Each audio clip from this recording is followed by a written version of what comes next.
லவ்தேத்தூர் இயேசுஸ் கிறிஸ்துஸ். இயேசு கிறிஸ்துவுக்கு புகழ்.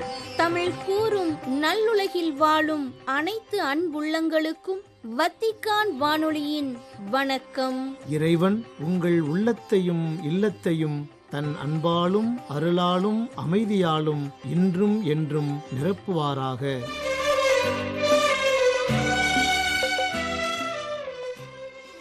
அன்பு நேயர்களே, வத்திக்கான் வானொலி இன்று உங்களுக்கு வழங்க இருக்கும் நிகழ்வுகள் தடம் தந்த தகைமை மற்றும் பல்சுவை.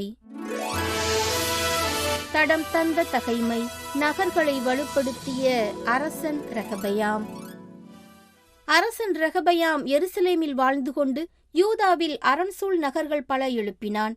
அவை பெத்லெகேம், ஏத்தாம், தெக்கோவா, பெத்சூர், சோக்கோ, அதுல்லாம், காத்து, மரேசா, சீபு, அதோரையும், லாக்கீசு, அசேக்கா, சோரா, அயலோன், எபிரோன் இவைகளே. இவைகள் யூதாவிலும் பென்யமீனிலும் கட்டப்பட்ட அரண்சூழ் நகர்கள். அவன் நகர்கோட்டைகளை வலுப்படுத்தி அவற்றுக்கு தளபதிகளை நியமித்தான். உணவுப் பொருட்கள், எண்ணெய், திராட்சைரசம் போன்றவற்றுக்கான கிடங்குகளையும் ஏற்படுத்தினான். அவன் ஈட்டிகளாலும் கேடயங்களாலும் ஒவ்வொரு நகரையும் மிகவும் வலிமை மிக்கதாக்கினான். இவ்வாறு யூதாவும் பென்யமீனும் அவன் பக்கமாயிருந்தன.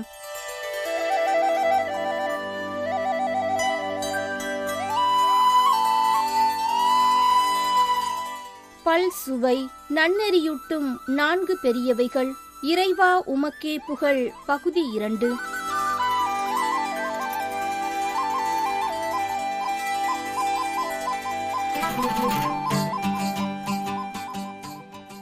அன்பு நேயர்களே, கடந்த வார நமது பல்சுவையில் இறைவா உமக்கே புகழ் என்ற திருத்தந்தை பிரான்சிஸ் அவர்களின் சுற்றுமடல் குறித்த கருத்துக்களுக்கு செவிசாய்த்தோம்.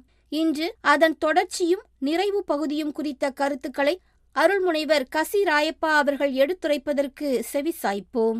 4 பெருசுகளில் ஒன்றான அனைத்தும் உமதே. தலைப்பு ஒருங்கிணைந்த சூழலியல். அதாவது சுற்றுச்சூழல், பொருளாதாரம், சமுதாயம். இந்த 3 உதாரணங்களை, இந்த 3 அமைப்புகளை உதாரணமாக கொடுத்து, கடந்த காலத்தில் நாம் சுற்றுச்சூழலை தனியாக பார்த்தோம், பொருளாதாரத்தையும் சுற்றுச்சூழலுக்கு வெளியே பார்த்தோம், சமுதாயமும் சுற்றுச்சூழலுக்கு வெளியிலிருந்துதான் பார்வை அளிக்கப்பட்டது.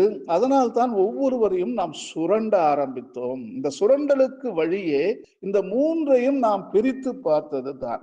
ஆகவே ஒருங்கிணைந்த சூழலியல் என்று சொல்லுகின்ற பொழுது சுற்றுச்சூழல் தான் பொருளாதாரத்தையும் வைத்திருக்கிறது, சமுதாயமும் சுற்றுச்சூழல் தான் இருக்கிறது. ஆகவே 3ம் ஒன்றாக இருப்பதை நமக்கு இங்கு ஒருங்கிணைந்த சூழலியல் என்று நமக்கு சொல்லுகிறார்.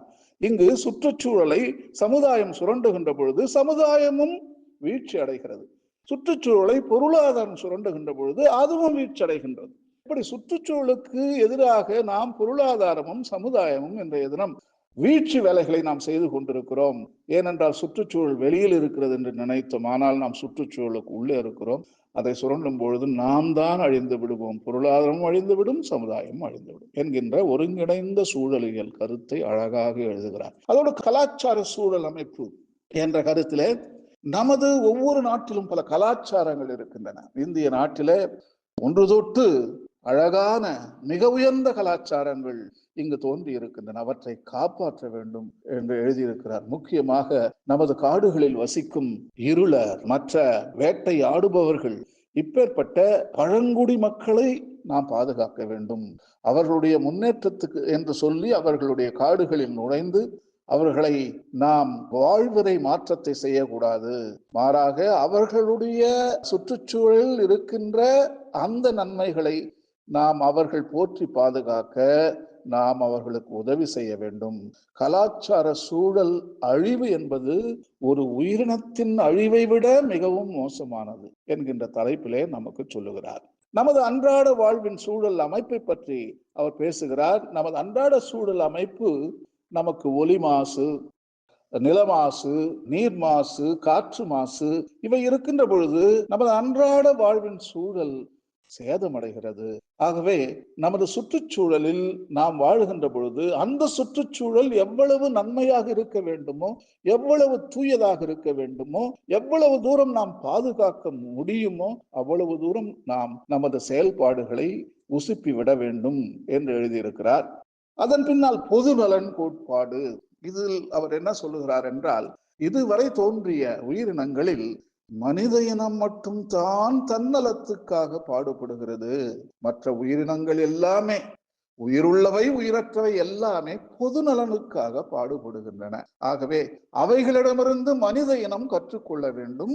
பொது நலனுக்காக அவன் பாடுபட கற்றுக்கொள்ள வேண்டும். நமது வருங்காலம் இன்னும் ஒரு உயர்நிலையில் வர வேண்டும் என்றால் பொதுநிலை கோட்பாட்டை நாம் கவனிக்க வேண்டும் என்று எழுதுகிறார். 4வது அத்தியாயம் ஒருங்கிணைந்த சூழலியல் கடைசியில வருங்கால தலைமுறையினருக்கு நாம் தர வேண்டிய நீதி, நாம் தர வேண்டிய கடமை என்கின்ற கருத்தை இங்கு நமக்கு அழகாக எழுதி காட்டியிருக்கிறார். நாம் நமது நலனுக்காக, நமது முன்னேற்றத்திற்காக எல்லா இயற்கை வளங்களையும் சுரண்டிவிட்டு 80% கபாலீகரம் செய்து விட்டோம். இன்னும் 20% வைத்து எப்படி நமது வருங்கால தலைமுறையினர் வாழப்போகிறார்கள் என்கின்ற கேள்வியை நம்மை பார்த்து கேட்கிறார். 162வது பத்தியில அவர் எழுதுகிறார், எதிர்கால தலைமுறையினுடைய முகத்தை பாருங்கள். அவருடைய எதிர்காலத்தை நாம் சிதைத்து விட்டோம், திருடி விட்டோம், அழித்து விட்டோம். ஆகவே எஞ்சி இருக்கின்ற இயற்கை வளங்களை வருங்கால தலைமுறையினருக்கு நாம் பாதுகாக்க வேண்டும் என்று அவருடைய ஆதங்கத்தை வெளிப்படுத்தி இருக்கிறார் 162வது பத்தியில. 5வது அத்தியாயத்துக்கு இப்பொழுது நாம் செல்வோம். சுற்றுச்சூழல் பாதுகாப்பில் கவனிக்கப்பட வேண்டிய அணுகுமுறைகளும் செயல்பாடுகளும் என்கின்ற தலைப்பிலே மிக அழகாக எழுதி தந்திருக்கிறார். மிகவும் நீளமான அத்தியாயம். முதலில் அவர் எழுதுவது, சுற்றுச்சூழல் பாதுகாக்க உலக நாடுகளோடு உரையாட வேண்டும். அதாவது உலகளாவிய அளவில் எப்படி நாம் சுற்றுச்சூழலை பாதுகாக்கலாம், ஏற்கனவே ஏற்பட்டுள்ள குளறுபடிகளை எப்படி சரி செய்யலாம், வருங்காலத்தில் எப்படி நீடித்த நிரந்தர வளர்ச்சிகளை நாம் முன்வைக்கலாம் என்றெல்லாம் திருத்தந்தை உலகளாவிய அளவில் நாம் உரையாட வேண்டும் என்று சொல்லுகிறார். உரையாடல் தான் எல்லாவற்றுக்கும் தீர்வு காண முடியும். போர் அல்ல, பாம் அல்ல, துப்பாக்கிகள் அல்ல, வயலன்ஸ் அல்ல, மாறாக உரையாடல் தான் மிகவும் சக்தி வாய்ந்தது எல்லா குழப்பங்களையும் தீர்ப்பதற்கு என்று நமக்கு எழுதி தந்திருக்கிறார். அதைத் தொடர்ந்து நாடு மாநிலம் தழுவிய புதிய கொள்கைகளை உருவாக்கம் செய்ய உரையாடல் நடத்துவது. முக்கியமாக நமது நாட்டில, நமது மாநிலத்தில இருக்கின்ற சுற்றுச்சூழல் குழப்பங்களையும் எதிர்கால சுற்றுச்சூழல் நலனையும் எப்படி பேண வேண்டும், அதற்காக நாம் திட்டங்கள் அணுகுமுறைகள் எப்படி இருக்க வேண்டும் என்றும் இந்த பகுதியிலே அவர் எழுதியிருக்கிறார். இந்த உரையாடல் எல்லோரும் பார்க்கக்கூடிய விதத்தில் உரையாடல் நடத்தி முடிவுகளை எடுக்க வேண்டும். ஏதோ ஒரு குளிர்சாதன அறையில் தங்கி ஒரு 4-5 பேர் அமர்ந்து கொண்டு முடிவுகளை எடுப்பது அது எல்லோரும் பார்க்கக்கூடிய விதத்தில் இல்லை. முக்கியமாக ஏழைகள் தான் தங்களுடைய வளர்ச்சியை பற்றி அவர்கள் என்றுமே व्यसனத்தில் வாழ்ந்து கொண்டிருக்கிறார்கள். சோ அவர்களையும் நாம் இணைத்து கொள்ள வேண்டும். வயசானவரிலிருந்து சின்ன குழந்தை வரைக்கும் எல்லாரையும் நம்ம உரையாடலில் நாம் சேர்த்து கொள்ள வேண்டும். அதுவும் பார்க்கக்கூடிய விதத்தில் நாம் உரையாட வேண்டும். இதில் மோடி மஸ்தான் வேலைகள் எதுவுமே இல்லை. மாறாக எல்லோருக்கும் தெரிய வேண்டும் நாம் என்ன செய்கிறோம், எங்கு போகிறோம், என்ன நடந்து கொண்டிருக்கிறது. இப்பேற்பட்ட கருத்துக்கள் எல்லாருடைய மனதிலும் இருக்கின்றன. அவர்களை நாம் வரவேற்று உரையாடல் நடத்த வேண்டும் என்கிறார். மனித இனத்தின் நிறைவாழ்வுக்காக அரசியலும் பொருளாதாரமும் உரையாடல் நடத்த வேண்டும் என்று சொல்லுகிறார். வரப்போற மனிதனுடைய நலன் நன்றாக இருக்க வேண்டும் என்றால் பொருளாதாரம் அதோடு அரசியல் உரையாடல் நடத்த வேண்டும். இந்நேரம் தொழில்நுட்ப சாதனங்களில் நாம் பார்க்கிறோம், பொருளாதாரத்திடம் கேட்டால், என்னப்பா இப்படி பண்ணிட்டீங்க, இவ்வளவு பணம் இருக்கு, எப்படி நீங்க இந்த கொரோனா வைரஸ் சரி செய்யாம இருந்தீங்க அன்ட்டு ஒரு கேள்வியை நம்ம வச்சோம்னா அவங்க என்ன சொல்லுவாங்க, பொருளாதாரம் அரசியல்வாதிகள் தான் எங்களை கை கட்டிட்டாங்க, அதனால எங்களுக்கு ஒன்றும் செய்ய முடியல, போய் அரசியல்வாதிங்க போய் கேளுங்கன்னு சொல்லுவாங்க. அரசியல்வாதிங்கிட்ட போய் நம்ம கேட்டோம்னா அவங்க என்ன சொல்லுவாங்க, பொருளாதாரம் தான் அதுக்கேற்ற வசதி இல்லை, பொருளாதாரம் தான் நாங்க கோஆபரேட் பண்ண மாட்டோம் சொல்லிட்டாங்க என்று அரசியல்வாதிகள் கை கழுவி விடுவார்கள். அதனால் திருத்தந்தை என்ன சொல்லுகிறார், அதே மாதிரி எல்லோரும் பார்க்கக்கூடிய விதத்தில் நீங்கள் உரையாடல் நடத்த வேண்டும். அரசியல்வாதிகளும் பொருளாதார நிபுணர்களும் ஒன்றாக அமர்ந்து கொண்டு, முக்கியமாக தொலைக்காட்சியில அமர்ந்து கொண்டு எல்லோரும் பார்க்கணும் அந்த உரையாடல் நடத்துவதை. அப்பதான் உண்மை வெளியே வரும் என்று சொல்லுகிறார். அதோடு கடைசியாக அந்த அத்தியாயத்துல சமயமும் விஞ்ஞானமும் உரையாடல் நடத்த வேண்டும் என்று தெளிவாக எழுதியிருக்கிறார். இத்தனை காலம் சமயம் விஞ்ஞானத்தை வெளியில் வைத்தது. அவங்களோட வேணவே வேணாம், நம்ம வம்பு தும்பு எல்லாம் வெளியே கொண்டு வந்துருவானுங்க. இப்பொழுது விஞ்ஞானமும் சமயமும் ஒன்றாக வந்து கொண்டிருக்கிறார்கள். இது ஒரு நல்ல சமயம். இந்த திருத்தந்தை 4 பெருசுகளில் புகழனைத்தும் உமதே எனும் இந்த திருமடல் விஞ்ஞான தரவுகளின் மேல் திருத்தந்தை எழுதியிருக்கிறார் என்பதை குறிப்பாக நான் இங்கு பதிவு செய்கிறேன். ஆகவே திருத்தந்தை 5வது அத்தியாயத்தில் சுற்றுச்சூழல் பாதுகாப்பில் கவனிக்கப்பட வேண்டிய அணுகுமுறைகளும் செயல்பாடுகளும் அன்று 2015 எழுதினார். அப்பொழுது COP 26 என்று சொல்வார்கள், பாரிஸ் உச்சநிலை பருவநிலை மாற்ற மாநாடு நடந்தது. 2015 அவர்கள் இதை வாசித்தார்கள், இந்த திருமடலை. முக்கியமாக 155வது பத்தியில் திருத்தந்தை எழுதியிருப்பது இன்றைய தினம் வெற்றிகரமாக செயல்படுத்தப்பட்டிருக்கிறது. எழுதியது 165வது பத்தியில் நிலக்கரி, பெட்ரோல், டீசல், மண்ணெண்ணெய் இவை அதிகமான கரி மாசை உருவாக்குகின்றன, காற்று மாசுபடுகிறது, இவற்றை முதலில் நாம் ஒதுக்க வேண்டும், நிராகரித்து விட வேண்டும் என்ற கருத்தை இந்த திருமடலில் முன்வைக்கிறார். அதை ஏற்றுக்கொண்டு ஐக்கிய நாடுகள் சபை உச்சநிலை பருவநிலை மாநாடு அதற்கேற்ற முடிவுகளை எடுத்து 220 நாடுகளும் 2030க்குள் நிலக்கரி, மண்ணெண்ணெய், டீசல், பெட்ரோல் இந்த பாறை எண்ணெய்களை முழுமையாக நாம் நிறுத்திவிட வேண்டும் என்கின்ற முடிவை எடுத்திருப்பது திருத்தந்தை பிரான்சிஸ் புகழனைத்தும் உமதே திருமடலுக்கு ஏற்பட்டிருக்கின்ற ஒரு பெருசு பெருசு பெருசு பெரிய விஷயம் என்று சொல்ல வருகிறேன். கடைசியாக 6வது அத்தியாயம் சுற்றுச்சூழல் கல்வியும் ஆன்மீகமும் என்கின்ற கருத்திலே திருத்தந்தை தொடர்ந்து எழுதுகிறார். புத்தம் புது வாழ்முறையை நோக்கி நாம் செல்ல வேண்டும் என்று சொல்லுகிறார். பழைய வாழ்முறை தான் இந்த சுற்றுச்சூழல் சீர்கேட்டுக்கு வழிகோலி இருக்கிறது. ஆகவே வாழ்முறையில் மாற்றம் இல்லாமல் ஒரு புதிய உலகத்தை சுற்றுச்சூழல் பேணுவதை நாம் செய்ய முடியாது என்கின்ற கருத்தை இங்கு வலியுறுத்துகிறார். மனித இனத்துக்கும் சுற்றுச்சூழலுக்கும் இடையே உள்ள உடன்படிக்கை பற்றிய கல்வி இதுதான் மிகவும் முக்கியம். அஞ்ஞானமே அல்லலுக்கு காரணம் என்று சொல்லுகிறது உபநிடதம். அதுக்கேற்ப திருத்தந்தையும் அஞ்ஞானமே சுற்றுச்சூழல் அல்லலுக்கு காரணமாக இருந்திருக்கிறது. ஆகவே எல்லோரும் சுற்றுச்சூழல் கல்வியை படித்து ஆக வேண்டும். முக்கியமாக பங்கு தளங்களில், முக்கியமாக காலேஜஸ், ஸ்கூல்ஸ், செமினேரிகள், முக்கியமாக அன்பியங்கள் ஆரம்பிக்க வேண்டும். அதற்கு முன்னால் குடும்பங்களில் ஆரம்பிக்க வேண்டும் என்று சொல்லுகிறார். ஆகவே இந்த சுற்றுச்சூழல் கல்வி அவசியமாகிறது. சூழலியல் மனமாற்றமும் தேவை என்று சொல்லுகிறார். நமது வாழ்வு முறை மாற வேண்டும் என்றால் கல்வி மட்டும் போதாது, ஆன்மீகமும் தேவைப்படுகிறது. சூழலியல் மனமாற்றம் என்று அதை அழைக்கிறார், இக்கலாஜிக்கல் கன்வர்ஷன். இங்கு எழுதுவது முக்கியமாக நமது கிறிஸ்துவ மதத்திலேயே எத்தனையோ மக்கள் அதை நம்பாமல் இருப்பது மிகவும் வருத்தமாக இருக்கிறது. ஒரு சில பேர் அது கண்டுகொள்ளாமே இருக்காங்க, அது என்னான்ட்டு தெரியாது. முக்கியமாக உயர் மட்டத்தில் இருப்பவர்கள், தாழ்மட்டத்தில் இருப்பவர்கள் எல்லாருமே இந்த சுற்றுச்சூழல் சீர்கேடு என்பது என்ன என்று தெரியாமல் இருப்பதை திருத்தந்தை மிகவும் வசனமாக எழுதியிருக்கிறார். இவர்களுக்கெல்லாம் சூழலியல் மனமாற்றம் தேவை என்று சாட்டை அடி கொடுத்திருக்கிறார்.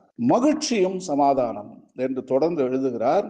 மகிழ்ச்சி என்பது எளிய முயற்சிகளிலேயே நமக்கு இருக்கிறது. எளிய வாழ்வில் தான் உயர்தரமான மகிழ்ச்சி இருக்கிறது என்கின்ற கருத்தை நமக்கு வலியுறுத்துகிறார். சமாதானமாக வாழுகின்ற பொழுதுதான் மகிழ்ச்சி வருகிறது. ஆகவே எப்பொழுது பார்த்தாலும் விஞ்ஞான தொழில்நுட்ப சாதனங்கள் வேண்டும் வேண்டும் என்று அதை நோண்டி கொண்டிருக்கின்ற பொழுது நமது சமாதானம் தான் கெடுகின்றது. அதை நமது மென்டல் பொல்யூஷன் என்றே சொல்லுகிறார்.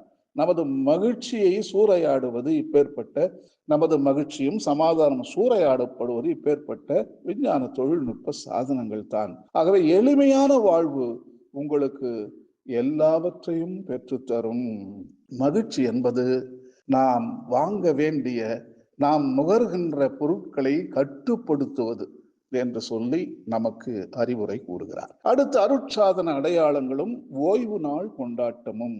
அருட்சாதனங்கள் எவ்வளவு நன்மைகளை செய்திருக்கிறது.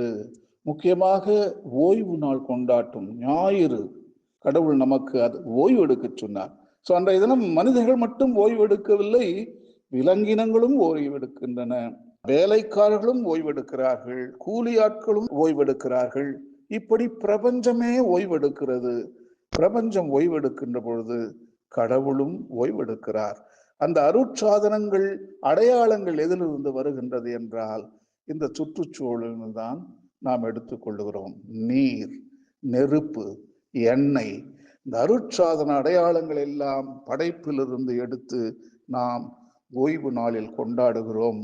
முக்கியமாக அப்பம், ரசம், இவையெல்லாம் படைப்பிலிருந்து தான் இறைவனுக்கு நாம் செலுத்துகின்றோம். இறைவன் நமக்கு கொடுத்தார், அவற்றை நாம் திருப்பி கொடுக்கிறோம். தொடர்ந்து மூவொரு கடவுளும் உயிரினங்களுக்கு இடையே உள்ள உறவுகளும் என்கின்ற தலைப்பிலே மிக அருமையான என்கின்ற கருத்துக்களை நமக்கு கொடுத்திருக்கிறார். அவர் திருத்தந்தை எழுதினாரோ இல்லது பரிசுத்த ஆவி எழுதினாரோ, நேராக பரிசுத்த ஆவி பேனா எடுத்து எழுதியது போல எனக்கு உண்மை புலப்படுகிறது. அந்த பத்திகளை படிக்கின்ற பொழுது மிகவும் ஆழமாக இருக்கின்றது. அதை பற்றி புரிந்து கொள்ள நமக்கு 500 ஆண்டுகள் அல்ல, 1000 ஆண்டுகள் தேவைப்படும் என்று நான் நம்புகிறேன். திருமணலை முடிப்பதற்கு முன்னால் படைப்புக்கெல்லாம் அரசி என்ற நமது மரியாளின் ஆன்மீகத்தை நமக்கு முன்வைக்கிறார். அதோடு புனித சூசையப்பரையும் அவர் மறக்கவில்லை. படைப்புகளுக்கெல்லாம் அரசியை பார்க்கின்ற பொழுது அவருடைய காலடியிலே படைப்பு இருக்கிறது, தலையிலே நட்சத்திரங்கள் இருக்கின்றன, பின்னால் வானம் இருக்கிறது. படைப்பெல்லாம் சூழப்பட்ட அன்னை மரியாள் என்கின்ற ஒரு அருமையான கருத்தை நமக்கு சொல்லி காட்டுகிறார். கடைசியாக முடிக்கிறார், சூரியனுக்கு அப்பால், அதாவது the canticle of creatures, சூரியனுடைய சங்கீதம்.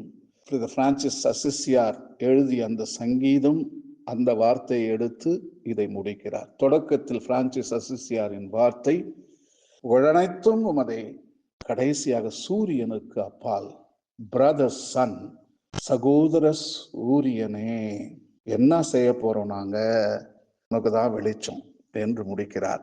முக்கியமாக கடைசி அத்தியாயத்தில் ஒரே ஒரு பத்தியை மட்டும் நான் உங்களுக்கு வாசித்து காட்டுகிறேன். 240வது பத்தி தான் 3 உறவுகளை அல்ல 4 உறவுகளை நாம் ஒரு சீரான அமைப்பில் வைத்திருக்க வேண்டும் என்று 2ஆம் அத்தியாயம் 66வது பத்தியில எழுதியிருந்தார். அதாவது என்னோடு உறவு, கடவுளோடு உறவு, படைப்போடு உறவு, அயலானோடு உறவு. இது 4 பெருசுகள் என்று நான் கூறுகிறேன். இந்த 4 உறவுகளைத்தான் 4 பெருசு என்று சொல்லி நான் உங்களுக்கு எடுத்து இயம்பிக் கொண்டிருக்கிறேன். அதே கருத்தை வைத்து 240வது பத்தியத்துல 4 பெருசு ஒன்றான புகழனைத்தும் உமதே திருமடலிலே எழுதுகிறார். ஒருவனோ ஒருத்தியோ தான் என்னும் நிலையை கடந்து மற்றவர்களோடு, அதாவது கடவுளோடும் சக மனிதர்களோடும் படைப்புகளோடும் உறவு கொள்ளும் போது வளர்ச்சி பெறுகிறார்கள், முதிர்ச்சி அடைகிறார்கள், ஏன் புனிதமே அடைகிறார்கள். நன்றி, வணக்கம். நேயர்களே, இத்துடன் வத்திக்கான் வானொலியின் தமிழ் ஒலிபரப்பு நிறைவு பெறுகின்றது. தொடர்வது அதன் மலையாள நிகழ்ச்சிகள். உங்களது ஆர்வமுள்ள செவிமடுத்தலுக்கு நன்றி, வணக்கம்.